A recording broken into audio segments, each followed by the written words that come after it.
aku berkenan untuk memberikan putusan sebagai berikut. Mengabulkan permohonan pra-peradilan dari pemohon untuk seluruhnya. Menyatakan bahwa penggeledahan yang dilakukan termohon terhadap rumah kediaman pemohon adalah tidak sah dan melawan hukum oleh karena tidak didasari oleh izin dari Ketua Pengadilan Negeri setempat yang berwenang.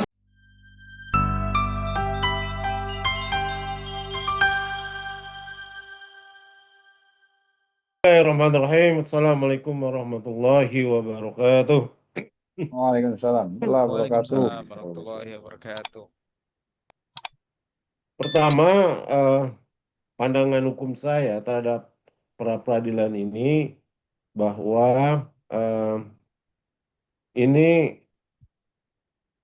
sudah terlambat ya, artinya sudah tidak tepat kalau diajukan posisi hukum yang mana berkasnya itu sudah dilimpahkan ke pihak kejaksaan. Bahkan pihak kejaksaan ketika saya cek di tim pengacaranya Tifa itu dia sudah mendapat surat dakwaan oleh Kejaksaan Penuntut Umum. Nah, pihak Roy ini saya tidak tahu apakah dia belum mendapat pemberitahuan dakwaannya, pelimpahan berkasnya, saya tidak ngerti. Ya, saya belum dapat info kabar seperti itu. Tapi kalau saya melihat dari sisi kasusnya Dokter Tifa, bahwa Dokter Tifa itu sudah menerima dakwaan, gitu loh. Artinya kewenangannya itu sudah beralih kepada pihak kejaksaan. Tidak ada lagi kewenangan itu di pihak Polda Metro Jaya, gitu loh. Nah, maka saya di dalam WhatsApp grup teman-teman saya bilang kalau ngajukan pra peradilan sekarang ini kita keliru, saya bilang, dan sangat tidak tepat. Artinya apa? Artinya apa? Kewenangannya itu sudah beralih. Memang ada pelanggaran hukum yang dilakukan oleh Polda Metro Jaya, yaitu melanggar pasal 112 KUHP yang baru ya. Artinya dia melanggar. Kenapa? Apabila seseorang dalam proses tersangka itu ketika dia tidak ditahan itu, ketika dia mau ditahan harus ada pemberitahuan sebanyak dua kali pemberitahuan itu. Nah, kalau pemberitahuan kedua kali juga tidak menghindar, itu baru ditangkap, gitu loh. Baru upaya paksa diambil. Ini kan tidak, orang belum ada pemberitahuannya, udah main paksa aja, kayak gaya-gaya PKI kata Rosmas Roy itu. Ini nggak tidak benar penangkapannya. Artinya memang Polda telah ceroboh dalam hal ini mengambil langkah-langkah hukum yang brutal, yang jelas melanggar KUHP. Melanggar, bahkan kalau pandangan hukum saya ini melanggar hak asasi manusia sudah Polda Metro ini. Tidak dibenarkan gitu loh. Melakukan tindakan-tindakan yang brutal dan melanggar HAM itu di dalam proses untuk penangkapan seseorang. Apalagi ini kan kasusnya bukan kasus terorisme.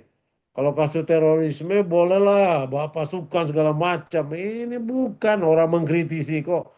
Hanya kasus-kasusnya kasus intelektual kok ini yang dikritisi gitu loh. Nggak bisa seperti melakukan orang seperti kriminal umum kayak terorisme gitu. Ini kekeliruannya. Nah, kalau di dalam KUHP itu ya, upaya paksa itu ya ada pasal 21 KUHP itu menyatakan bahwa apabila dia melarikan diri, ada rencana akan melarikan diri, menghilangkan barang bukti. menghilangkan barang bukti. Lah itu nggak mungkin dilakukan Mas Roy gitu loh. Mau lari kemana Mas Roy? Nggak mungkin. Dia akan siap menantang peradilan ini. Dia tidak akan melarikan diri. Dia akan siap buka-bukaan kok dalam persidangan ini. Nah, ini kelirunya Polda itu di situ gitu loh. Barang bukti udah ada di Polda semua kok. Alat bukti sudah di Polda, ketika pelimpahan itu sudah diserahkan semua ke pihak kejaksaan. Artinya tidak bisa lagi gitu loh. Bagaimana mungkin Roy Suryo mau menghilangkan barang buktinya ada di Polda? Ini kan aneh-aneh aja nih, ngarang-ngarang gitu loh. Nggak benar gitu loh. Artinya ini adalah suatu perbuatan melawan hukum yang dilakukan oleh Polda Metro. Nggak boleh, nggak dapat dibenarkan seperti itu. Makanya wajar Mas Pro itu dia nggak mau biar masyarakat tahu gitu bahwa ini perbuatan Polda ini tidak benar gitu. Secara ini saya wajar dia ngajukan pra peradilan, memang wajar menurut saya. Supaya masyarakat tahu ini loh kelakuan Polda Metro Jaya itu terhadap saya, keluarga saya gitu loh. Dia dianggap seperti teroris, itu yang dia tidak terima gitu loh. Menggeledah rumahnya seperti seorang teroris. Maka menurut saya wajar dia melakukan peradilan. Tapi secara kacamata hukum itu tidak tepat. Karena kewenangannya itu sudah dilimpahkan kepada pihak Kejaksaan Negeri Jakarta Selatan. Jadi kewenangannya itu berubah, udah beralih. Jadi tidak tepat lagi sebenarnya untuk diajukan pra peradilan. Gitu. Kalau tadi dikatakan Bang Herman Kadir, tidak tepat ya langkah hukum yang dilakukan oleh Roy Suryo karena sudah berpindah kewenangan. Nah, soal pelanggaran yang dilakukan oleh Polda yang tadi disebutkan seperti penangkapan terhadap teroris, nah ini nanti mengadukannya kemana, Prof. Herman? Ya Nanti. itu saya bilang kita bisa diajukan ke Propam, Propam Polda Metro Jaya. Kalau tidak mempan ke Propam Metro Jaya ke Propam Mabes Polri. Kalau tidak Opsi mempan juga langsung ke Komnas HAM aja. Itu udah jelas kok Oh, pelanggaran oke. HAM menurut saya. Gitu loh. Oke. Gitu. Heeh. A- Artinya kalaupun ini nanti di dalam pra peradilan gagal itu bisa dilakukan ya uji, melaporkan ke Propam atau ke Iya, Komnas sekarang aja gitu. diajukan bisa kok. Bisa Oke. diajukan kok. Sebenarnya nggak perlu nunggu, nggak harus ke pra peradilan, dilaporin ke Propam aja atau laporan ke Propam Mabes Polri atau ke Komnas HAM aja. Itu udah jelas-jelas kok melanggar HAM itu, perilaku yang Oke. seperti itu gitu.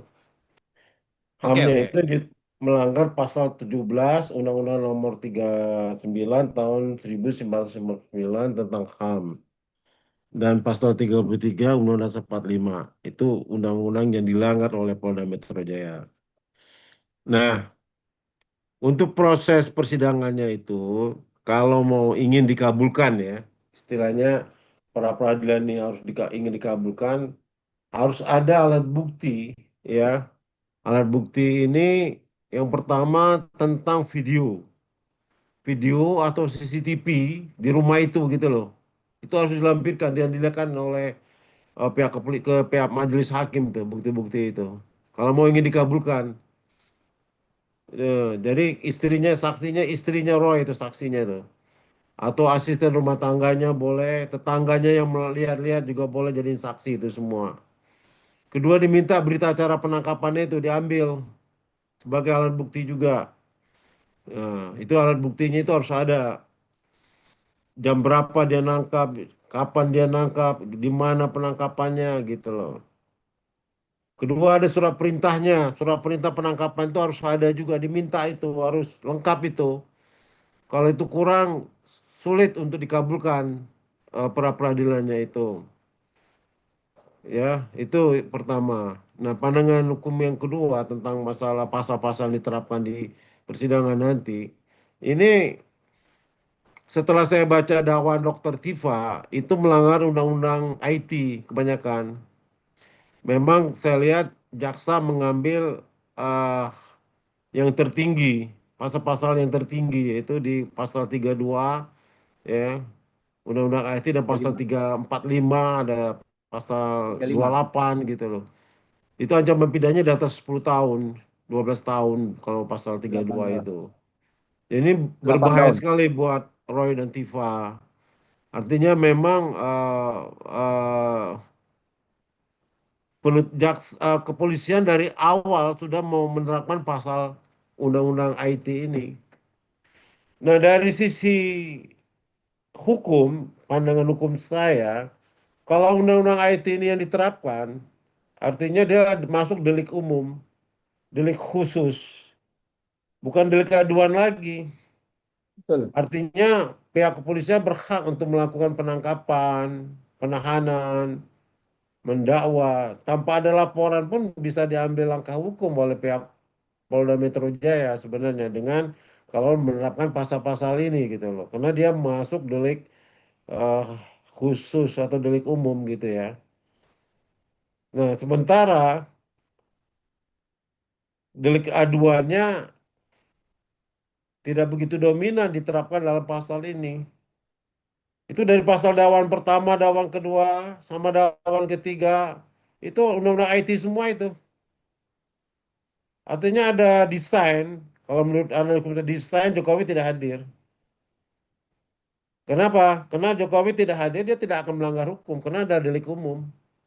Artinya ini delik umum ini artinya tidak perlu ada orang yang bersangkutan hadir karena langsung diambil langkah hukum oleh eh, pihak Polda Metro Jaya gitu. Terkecuali kalau ini delik aduan itu ada kewajiban moral memang siapa Jokowi harus hadir sebagai saksi pelapornya itu. Itu desainnya seperti itu gitu loh. Saya, waduh, kacau juga ini kalau benar-benar ini terjadi, wah, Tapi kan hancur penegakan menurut hukum negara kita. Gimana? menurut pengacaranya kemarin Bang Herman katanya Jokowi sudah siap untuk Itu, hadir di itu persidangan. retorika dia aja, nggak usah didengar itu. Saya nggak percaya percaya itu. Hari ini aja dipanggil pra peradilan ini nggak mau datang alasan sidang di ada kunjungan ke Lampung kok. Harusnya Hmm, dia datang loh hari ini. Itu jawaban dari hakim bahwa Jokowi tidak bisa hadir karena ada di Lampung. Makanya Rosario keberatan. Udah mulai dah istilahnya tanda-tanda tidak hadir di persidangan itu udah mulai. hmm. Percuma aja saya bilang. Ini peradilan sesat semua yang akan ditampilkan di pengadilan ini nantinya. Oke, Malu jadi kita. Jadi artinya artinya dugaan ke depan ini juga kasus ijazah ini bukan ijazahnya yang akan di nggak bakalan itu. Ijazahnya nggak bakalan. Ini udah ketahuan lah, udah. Melanggar undang IT itu udah jelas. Bukan ijazahnya yang dipersoalkan nanti. Pencemaran nama baiknya, fitnahnya itu nanti dikejar habis. Hmm. Nah, kalau dengan skenario ini nanti gimana nasibnya Pak Roy dan Dokter Tiva menghadapi Oh ini? Padahal dihukum kita pasti dihukum. Udah eh, pasti dihukum itu. Pasti dihukum. padahal Berat kita itu nantinya.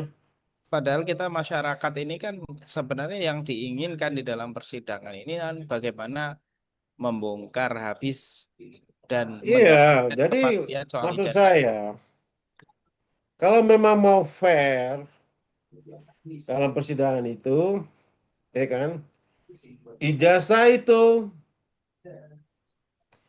diteliti, dibawa ke Laskrim atas perintah majelis hakim ini.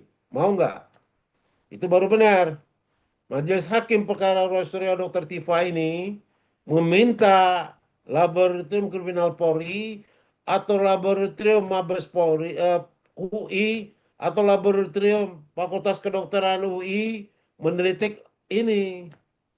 Kalau bisa laboratorium yang ada di Singapura, kita pakai lab krimnya Singapura yang lebih adil, lebih ini gitu, netral.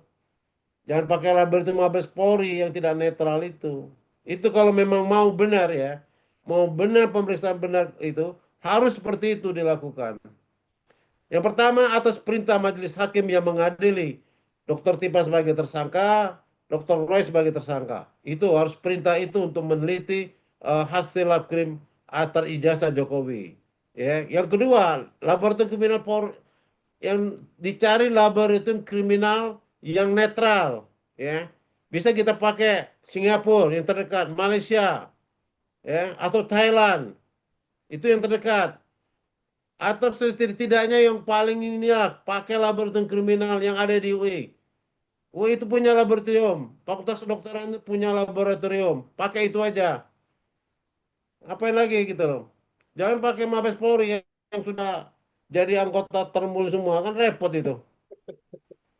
Susah kita. Jadi penegakan hukum ini repot untuk hadap ke penguasa ini repot kita. Itu aja udah jelas tuh tanda-tanda gak bakalan hadir Jokowi. Kenapa? Hari ini aja diminta hadir sidang dengan alasan Agi di Lampung. Ngapain itu ke Lampung? Memang panggilan itu jauh-jauh hari kan sudah dipanggil, udah pastilah. Tinggal siap-siap mau datang, bilang aja nggak mau hadir. Termulu aja ngomong kayak gitu memang. Biasalah. Kalau menurut saya nggak benar itu dah. Udah pasti nggak hadir tuh. Di persidangan nanti tidak akan hadir Jokowinya. Itu. Artinya semakin membuktikan dong kalau belok kanan set kiri dong. Iya lah pastilah itu. Saya Oke. ada feeling saya udah bisa saya tebak lah ini nggak bakalan hadir kok. Oke.